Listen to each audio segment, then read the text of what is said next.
भगवान ने उन सभी को सांत्वना दिया कि अगली बार जब बंसी बजाऊंगा तो आप सभी उसके पूर्ण आनंद को लेना, मगर फिर कोई खटपट मत करना। भगवान ये कह करके वहां से चल पड़े। और इधर ये शरद ऋतु की चर्चा थी। इसके पश्चात गोपियों ने मार्गशीर्ष महीने का सेवन किया, जिसमें भगवती कात्यायनी की उपासना की कि मुझे पति की प्राप्ति हो, और वह भी कौन हो, नंद गोप सुदम देवम पति में कुरुते नमः, मुझे कृष्ण ही पुत्र के रूप में प्राप्त, पति के रूप में प्राप्त हो, ऐसी याचना करके प्रार्थना की। इसी उपासना के अनुकरण को ही धनुर्मास कहते हैं।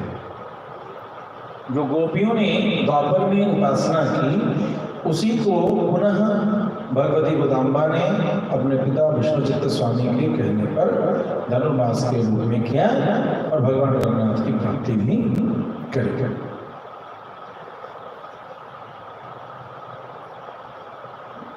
समय बीतता चला गया और पुनः अगले वर्ष का कार्तिक मास आ गया। बड़ा सुंदर लीला है भगवान का कि मैया घर में हुए पकवान सजा रही हैं, बना रही हैं और उसकी खुशबू भीनी भीनी खुशबू जो है बाहर की ओर जा रहा है। वायु या हवा बहती है, वायु बहती है, वो प्रिय कब लगती है या हृदय को आनंदित कब करे, उसके 3 गुण हैं। यदि 3 गुण हवा में विद्यमान हो जाए, वायु में विद्यमान हो जाए, तो वह मुरझाए हुए मन को भी आनंदित करते हैं। वो क्या है? शीतल, सुगंधित और मंद बहे, उसमें शीतलता भी हो। ये तो मिल जाता है पंखा से मिल जाता है। पंखा से शीतल नहीं, एसी चला लो और तब पंखा चलाओ तो शीतल मिला, और थोड़ा कंट्रोल कर लिया तो मंद भी मिल गया। लेकिन एक चीज नहीं मिलता, सुगंध। अब उस सुगंध के लिए घर में केमिकल स्प्रे करना पड़ता है। यदि ये तीनों जहां उपलब्ध हो, इस सुगंध की अनुभूति भी होती है। कभी कभी प्रकृति वो सुगंध सभी जगह दे देती है। जब धरती धूप से पकी हुई और उस समय बारिश की बूंद गिरे, तो जो सौंधा खुशबू है, मिट्टी की खुशबू, पुष्प की नहीं हो तो बाद में बगिया जाएगा, बगिया की खुशबू बाद में। पहले जो प्रकृति हमेशा देती है, वह जो मिट्टी की खुशबू है वो इतनी सौंधी होती है कि चूल्हे पर बनी हुई रोटी जिन्होंने खाया हो लकड़ी के चूल्हे पर, गैस के चूल्हे में वो स्वाद नहीं आती। भले वो जो है बस पेट भरना है साथ, तो उसी के लिए ऐसे भरो, लेकिन जिन्होंने कोयले पर या कंडे पर या लकड़ी पर जिन्होंने रोटी एक बार चख लिया है, उनको कोई भी रोटी पसंद दुनिया में नहीं आती। पेट भरना है तो डाल दो सारा कुछ। तो वायु में ये 3 गुण है, शीतल, सुगंधित और मंदित। इन तीनों गुण से युक्त त्रिविध बयारी। श्री रामचरितमानस में चले जाइए, ऐसे चीजों को अध्ययन करना हो तो रामचरितमानस में से कई वर्ड लिखे हुए। त्रिविध बयारी, 3 प्रकार से युक्त, इन तीनों गुण से युक्त जो बयार है, जो वायु है, वो जब बहती है तो बहुत दुखी मन को भी ऊर्जा प्राप्त कराती है। इसीलिए कभी कभी या जो करते रहते हैं वो प्रायः कभी वर्ष में एक बार समय निकाल करके किसी पहाड़ में, किसी ऐसी जगह धाम तीर्थ में चले जाते हैं अपने आप को एनर्जाइज करने के लिए। जाते तो हैं वहां। अब वृंदावन की स्थिति ये है कि बिहारी जी के बाहर भी चाउमीन, चौक के इतने दुकान खुल गए कि भक्त कहते हैं जो हम आते हैं वो मिलना चाहिए। और भगवान तो वहां का वो प्राकृतिक स्वरूप को भी कई बार अनायास विकास के नाम पर हम सभी वो आनंद खो देते हैं। कभी चित्रकूट जाइए, कभी नैमिषारण्य जाइए, प्रकृति की गोद में जाइए और तब उसका आनंद लें। प्रकृति बहुत कुछ देती है और उस जगह पर परमात्मा की अनुभूति एकांतवासिनो जीवा, जो एकांत में रहते हैं, सुखी मुनि ने एकांत जीविना, जहां पर एकांत हो, शोरगुल न हो, उस जगह पर उपासना हो। और उस जगह पर एक सामान्य शब्द में ऐसे समझे कि एक कोरा कागज है, उस पर छवि उभरती है, लेकिन एक ऐसा मोड़ा चमड़ा कागज हो, उस पर कुछ लिखा हो, उसको आपने इरेजर से मिटाया और फिर एक छवि बनाएंगे तो नेचुरल छवि नहीं बनेगा, वो रिपेयर्ड कहीं ना कहीं से इम्प्रिंट रहता है पहले। उपासना में पूर्वाग्रह नहीं रहना चाहिए कि हाँ ऐसा, आप उसे जाएं एकदम शांत हृदय से उपासना में अपने मंत्र को लें और थोड़ी देर उस मंत्र के साथ अपने मन को जाने मंत्र विज्ञान की अनुभूति जबरदस्ती में नहीं है, उस मंत्र के तरंग को अनुभव करें, वह मंत्र स्वयं आपको कुछ न कुछ अनुभव कराएगा आपकी उपासना के अनुसार। जैसे लहरों में वे ही डूब जाते हैं जो अकड़ लगाता रहता है, और नए लहर के साथ जो पत्ता वो नहीं डूबता है, वो तैरता रहता है बड़ी इजीली। लहर के साथ इक्विलिब्रियम कैसे क्रिएट करना है, यही तो है स्विमिंग का ट्रेनिंग। इसको ऐसे समझें कि जैसे कोई पत्थर किसी सरोवर में आप गिराए एक तरफ और दूसरे तरफ एक पत्थर गिराए, दोनों से रिपल्स क्रिएट होता है, लहरें गोल गोल क्रिएट होती है और वो आपस में आपको दिखेगा, इधर वाले का लहर ऐसे जा रहा है और उधर वाले का लहर ऐसे। हम सभी एक एक पत्थर हैं जो गिरे हैं और हम सभी का एक में एक वाइब्रेशन है और सभी वाइब्रेशन एक दूसरे से चढ़ती हुई चल रही है। कब तक ये दर्शन होता है? जब तक इन दोनों लहरों में सामंजस्य स्थापित नहीं करा गया, तब तक दोनों लहरें ऐसे दिखती हैं। और जब दोनों लहरों में सामंजस्य निर्माण हो जाता है, दोनों वेव्स अपने एनर्जी को बैलेंस कर लेती हैं, फिर गोला क्रिएट होता है और वह चारों एक एक इकाई हृदय के तरंग तब तक आपस में टकराते रहते हैं जब तक सामंजस्य स्थापित करने के मूड में न हो। परिवार में कलह होता रहता है, मंत्र में उपासना में कलह होता रहता है। आप उस ऊर्जा के साथ सामंजस्य बैठाइए, वह ऊर्जा आपको स्वतः कुछ न कुछ प्रदान करेगी। प्रेम से भक्तवत्सल भगवान अब कुएं भगवान बन रहे हैं और वह सुगंध धीरे धीरे कहां चल रही है। तो कन्हैया जो है नंद भवन से बाहर, नंद महल से बाहर अपने सखा मंडली के साथ कुछ कुछ खेल रहे हैं और तभी जो है वो सुगंध नाक में लग गई। हा हा रसज्ञ को वादिनः, साक्षात भगवान रसज्ञ है, कौन बताने वाला उनके जैसा रस। अब रसिक जो है जब जान गए कि स्वाद बड़ा तगड़ा है, बढ़िया घी में, देसी घी में बन रहे हैं पूरे पकवान और माँ खुद आज बना रही है, बस खेल को छोड़ा। सभी ने कहा अरे कन्हैया खेल भी छोड़ के बन जा, तू हमेशा बदमाशी करता है, खेल अभी पूरी होगी। अरे पूरी क्या होगी? खेल के अंत में क्या होता है? कोई जीतता है कोई हारता है, तो चल मैं हार गया, मैंने हार मान ली। ऐसे नहीं होगा, खेलो। अरे भैया हार मान गया फिर भी खेलो, ये कोई बात होती है? दोबारा खेलेंगे, थोड़ी भूख लगी है, कोई तैयार हो। अच्छा अच्छा अच्छा अच्छा घर में पहुंचे तो नजर आनी में बढ़िया एकदम, हाँ वो रसोई अरसे पूरे भगवान सब तैयार हो रहे हैं। वाह, अब वो जो है सो रसोई में पहुंच गए। कन्हैया आवाज करते हुए, ओ मैया मैया री। अब मैया मैया बोला तो मैया घर से लाला निकल, अरे लाला ये। अब दौड़ते कन्हैया, ओ मेरी मैया री। दौड़ते दौड़ते द्वार पर पहुंचे और जैसे एंट्री मारने का सोचा तो मैया ने कहा स्टैचू नहीं रुक जा। जैसे से स्टैचू कर दिया। कन्हैया रुक गए द्वार पर। भैया क्या बात, वहीं रुकना वहीं रहना, भीतर नहीं आना, भीतर सब अमनिया है, सब चक्रा कर देगा, तो गड़बड़ कर देगा, अमनिया है सब। हम बस ठीक है, ठीक है भैया, कुछ बात थी क्या, थोड़ी भूख लगी है, कुछ दे दो।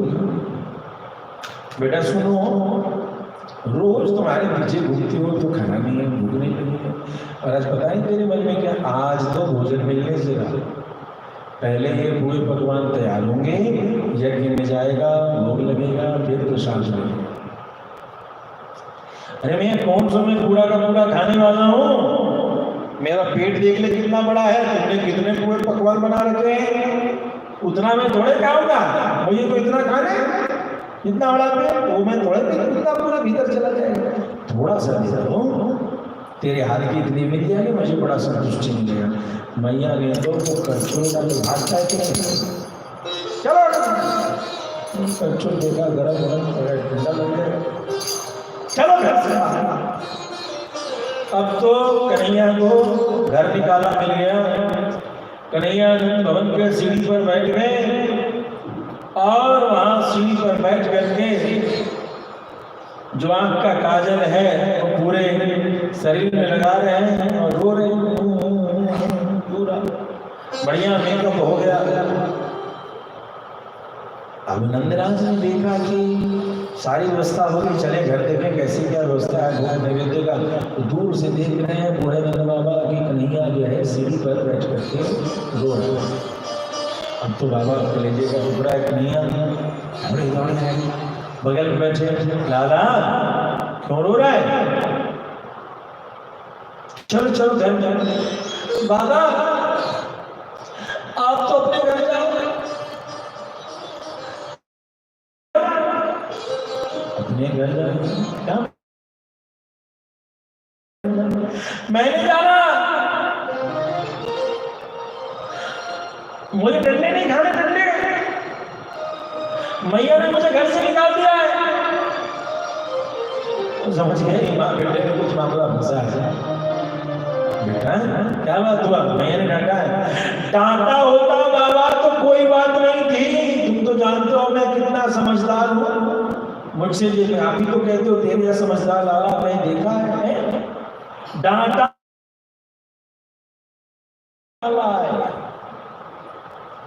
और मैं ठहर,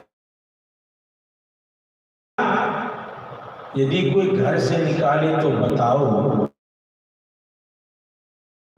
अरे राम, घर से निकाल दिया, क्या बात हुआ, सब बात समझ गए कि ये झगड़ा है भोजन का।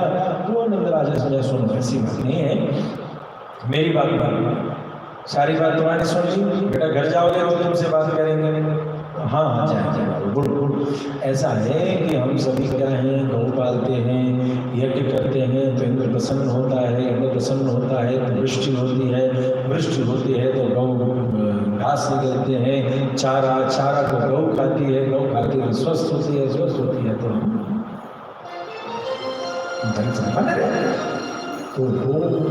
और यदि न करेंगे तो, यदि यज्ञ न करेंगे तो क्या होगा, इंद्र कुपित होगा और ऐसी ऐसी स्थिति होगी कि सब गौ में भूल नहीं रहेगा। राम ये तो बड़ा गजब हो गया।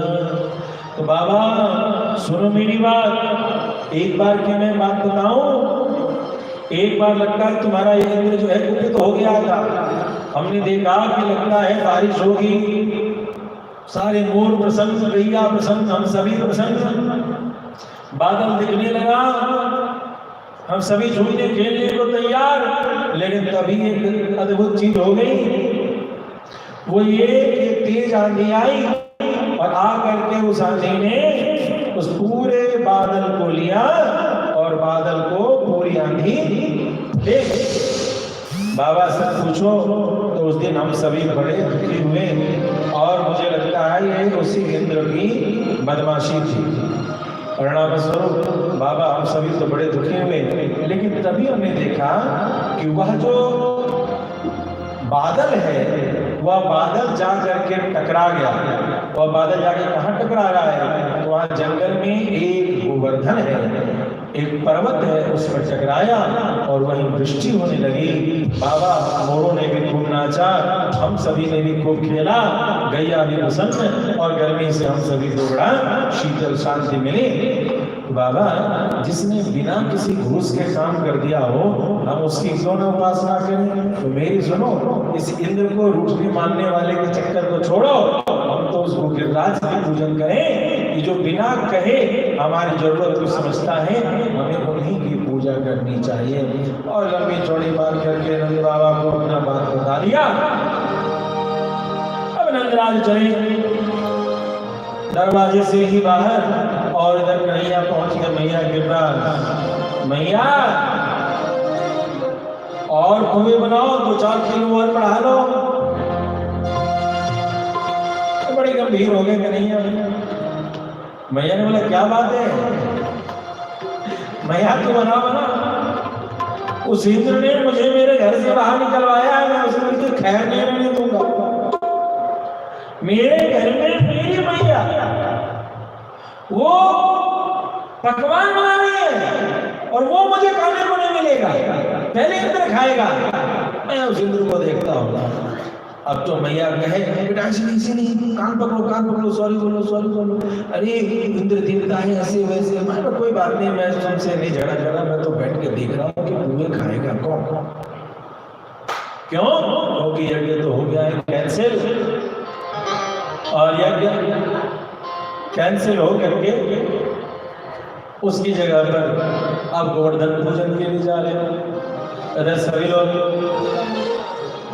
गिरिराज की ओर जाने लगे। गिरिराज का पूजन प्रारंभ हो गया।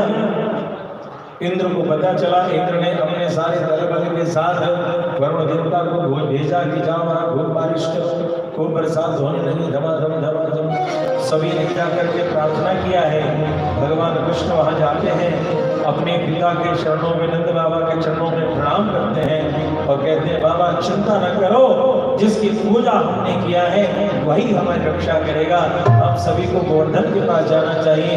गोवर्धन के पास गए, गोवर्धन को प्रणाम किया और गोवर्धन को जब प्रणाम किया है कि हे गिरिराज हम तुम्हारी शरण आए हैं, हमारी रक्षा करो। ऐसी जैसी दृष्टि हुई, भगवान खुद गिरिराज के भीतर समाहित होकर के उसके भीतर से भगवान स्वयं वाणी देते हैं कि नंदराज तुम्हारा पुत्र यदि मुझे अपने ऊपर उठा ले तो मैं संपूर्ण ब्रज की रक्षा कर दूंगा, इंद्र के कोप से मैं रक्षा करूंगा। जब ऐसा हुआ, हमारे तो भगवान ने पूरे गिरिराज को उठाया है और गिरिराज को उठा करके 7 दिन 7 रात तक घनघोर वृष्टि हुई। जब वृष्टि का एक भी बूंद जल बादलों के पास न रहा, तब इंद्र स्वयं उपस्थित होते हैं, क्षमा मांगते हैं और भगवान ने गिरिराज गोवर्धन को नीचे रखा। अब गोवर्धन को नीचे रखा, सारी दुनिया तो इस लीला की चर्चा कर रही। मैया यशोदा ने हाथ थामा है और कन्हैया को खींच करके ले गई घर और बैठा दिया। 7 दिन का भोजन 8 बार खिलाती थी नित्य। मैया कितने बार खिलाती थी? 8 बार। अब वो 8 बार जो खिलाती थी तो 7 8 56 लगा दिया 56 भोग और कहा कन्हैया तू जो है बासी को गया था दौड़ करके, तब से ये सारे ब्रजवासी बड़े स्वार्थी हैं, सबको अपनी मतलब की बात याद आती है और मेरा कन्हैया 7 दिन 7 रात से कुछ खाया नहीं, इसकी चिंता किसी को नहीं है। चल बैठ डाला यहाँ पर भोजन कर। और वो 56 थालियां लग रही। अब अकेले छोटो से कन्हैया इधर बड़ा 56 हो, भैया मैं खा लूंगा पूरा गाँव को, कुछ नहीं छोड़ूंगा, पूजा घर के काम कर, घर में बहुत काम बच्चे होंगे। बड़ी आपदा विपदा आई थी, मैया को उधर आउट किया, इधर खिड़की दरवाजे खोले, बंदरों को बाल वालों को भीतर किया और गपागप ठाकुर जी ने भोग लगाया।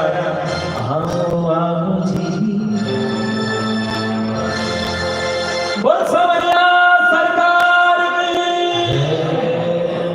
सभी बोलेंगे 2 मंत्र है, हमें तो वैदिक मंत्र से भी भोग लग जाएगा, मुश्किल से आधा मिनट, और अकेले बोले में थक जाते। क्या है कि कम से कम चट्टान भी सामने हो तो समुद्र की लहरों का कुछ दर्शन होता है। आओ आओ जी। सभी लोग आएंगे ना, सावरिया सरकार को बुलाते हैं। आओ आओ जी, आओ आओ जी, सावरिया भोग लगाओ जी, सावरिया आओ जी, सावरिया भोग लगाओ जी, सावरिया जी मोचन हो रे यार जी, पधारा सावरिया करे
पधारा सावरिया करे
Don't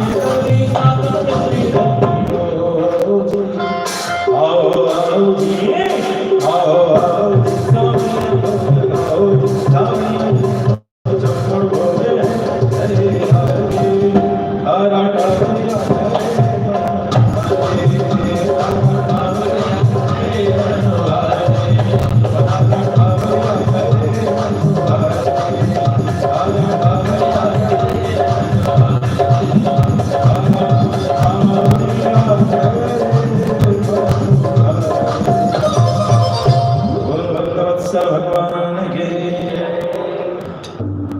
मैं तो गोवर्धन को जाऊं मेरो थोड़ा ब्रज का भी भजन हो जाए। मैं तो गोवर्धन को जाऊं मेरो नाय माने मेरो मनवा। मंडल की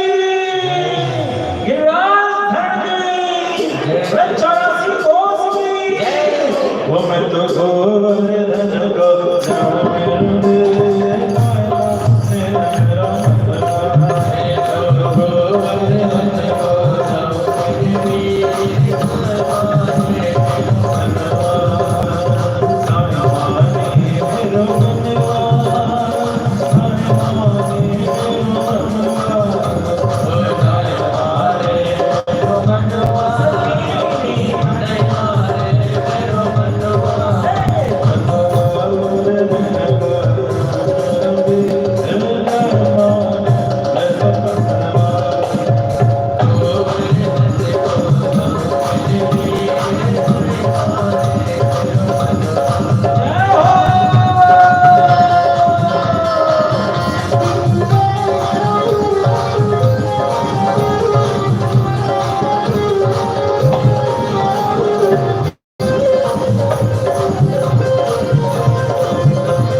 बोलिए बाके बिहारी लाल की।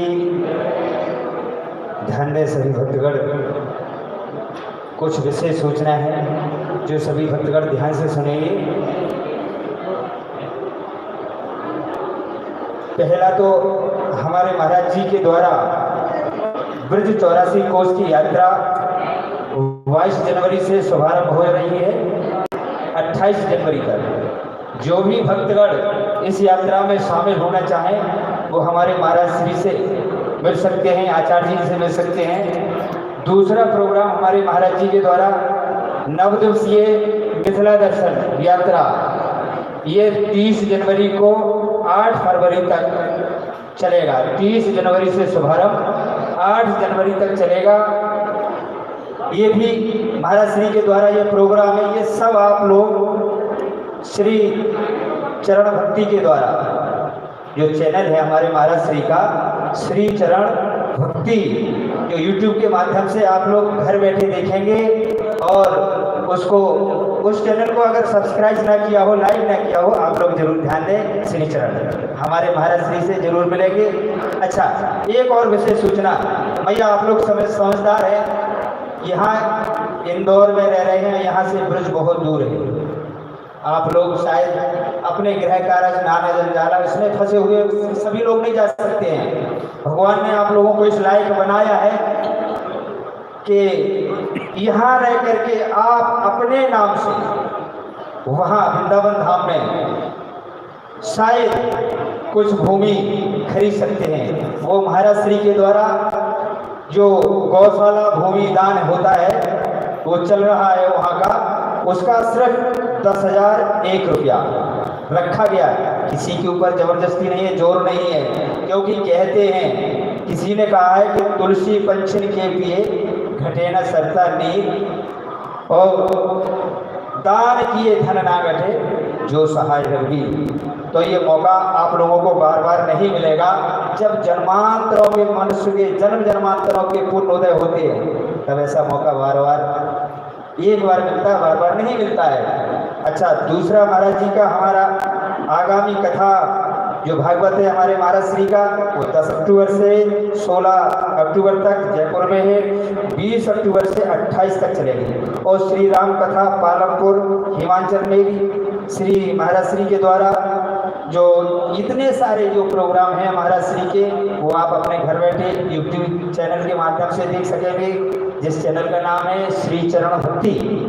तो इस चैनल को आप लोग लाइक करना और बेल आइकन वो बटन दबाना ना भूलें। महाराज श्री से जरूर जुड़ें। जिसको भी दान देना चाहेंगे, वो जो इच्छा भी है, वो हमारे आचार्य जी जो पूजन कराते हैं उससे आप मिल सकते हैं।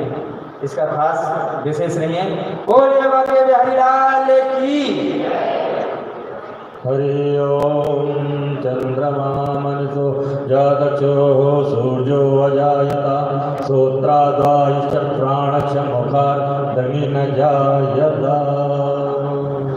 श्याम श्यामाति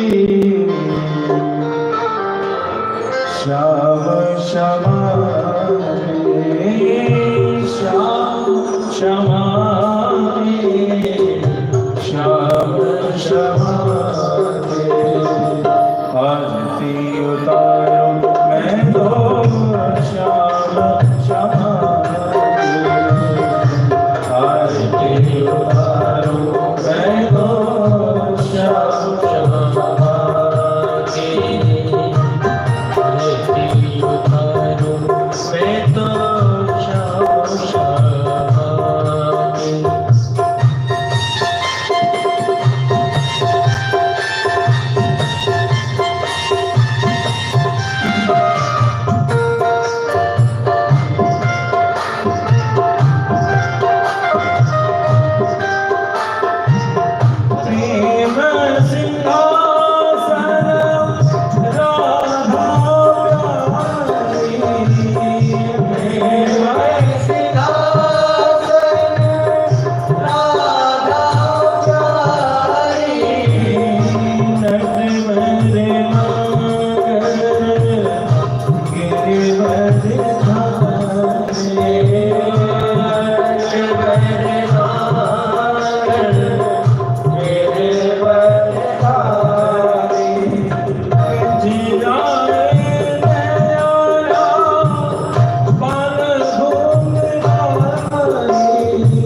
उतारो मैं तो क्षमा क्षमा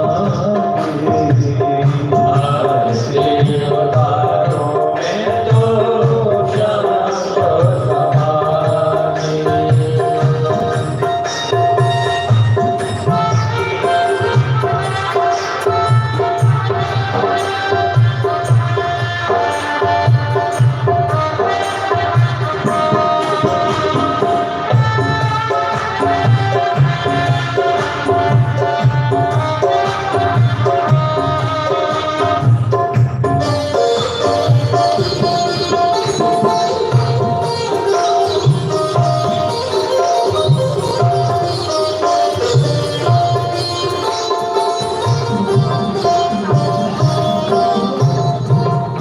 मंद सुगंध बहे प्यारी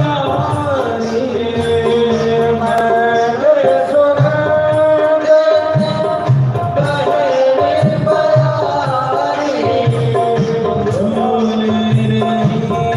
झूले रही कदमा की जान से झूले रही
शांतिरंतर के शांतिरापा शांतिरावया शांतिवन